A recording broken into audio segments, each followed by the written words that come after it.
The acronym itself kind of perfectly captures like what it is. Do it yourself. I live by the saying, actually, my dad taught me this, was like, if you want something done right, then do it yourself. Alejandro Manriquez. I make music as Lucky Strike, and I also DJ as that. Yeah, I moved from the Midwest to California. Just go to a bunch of DJ shows, like hip-hop, electronic. Orifice was a D.I.Y.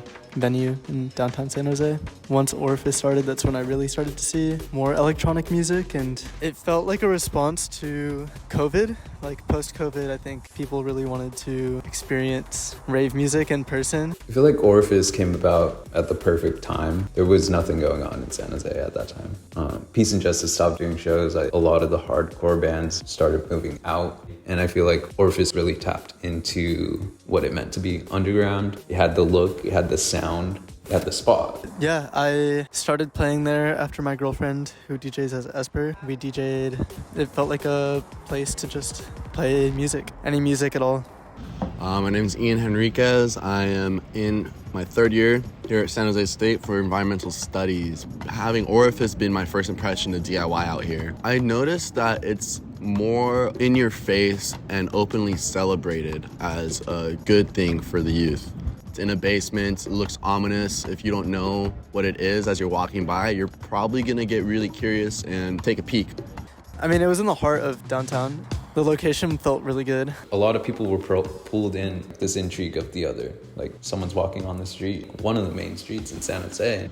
I mean, Orifice had probably one of the best spots a DIY venue could have. Around the same time, I started going to Renegade shows in Oakland. That East Bay crowd doing generator parties out under the bridges, like in the woods. If you can just get an outlet, you can plug in amps and you can get music played at any spot, you can call that a venue.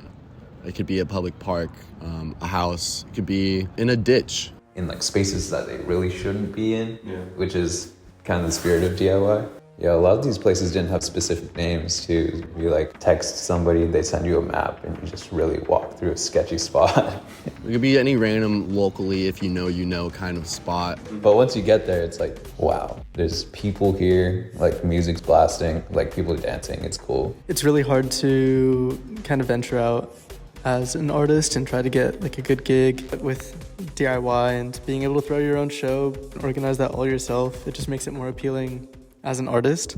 I just so happen to also be a DJ here at KSJS, the local college radio station. So that put me in a good position to be able to reach out to bands and to actually be able to find people to play at our show.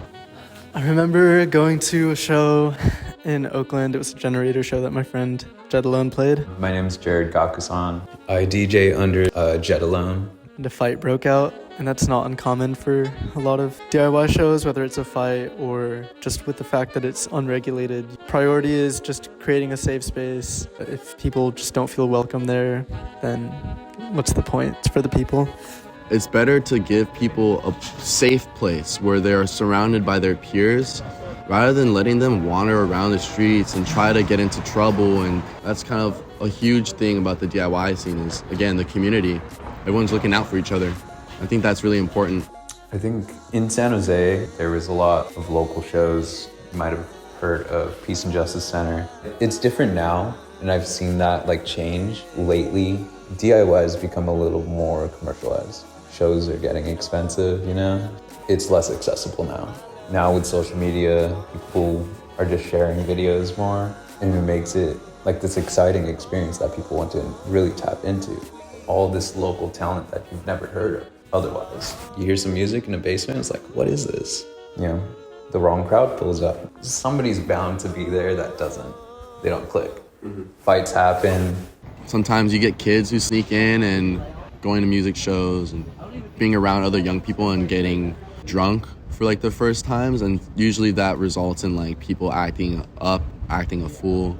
It's regulated in its own way, but it does come with the con of like anybody can really show up. I mean, like I loved Orifice, I loved playing there. But there was a lot of times where I did feel sort of unsafe. You want your performers to be in a safe space too. Create an environment where people are able to express themselves freely, artistically as a performer. We were playing at Orifice, and then across the street there was a shooting at the Grad. There's cops everywhere. Like we were playing in between sets, we kind of like, we see sirens coming by and we're like popping our head out. And I wasn't there when it shut down. I saw it coming. Everyone saw it coming. We're all surprised it lasted as long as it did. Yeah, my name is Christopher Espinoza. I just went in and then I see like red and blue lights from the window. They're telling everyone to like calm down, calm down. I don't think it was the police. I think it was just like fire marshals. There was like 2 or 3 cop cars there evacuating us because apparently it was a fire hazard. Back then I was like, nah, probably just someone called the police. Now that I kind of realize it was a fire hazard. I don't want to be too much of a downer, but I feel like spaces like that just aren't meant to last. Stuff happened. It's in a location where there's so many people walking past that area that are able to go into that show, regardless of whether or not they're respectful to the space. In the DIY scene, there's always this feeling of like, this could be the last one. It's insane. There are flaws with it, like there are in any DIY shows. Just felt nice to be a part of something that felt like history, San Jose history. I mean, that's just what comes with DIY. You do the best that you can and just work with it. I think if Orifice didn't close down, I don't know if After Hours would have started. I've been going to these shows since I was in high school. We all need that sort of support system, and live music is probably the healthiest way to escape and feel supported.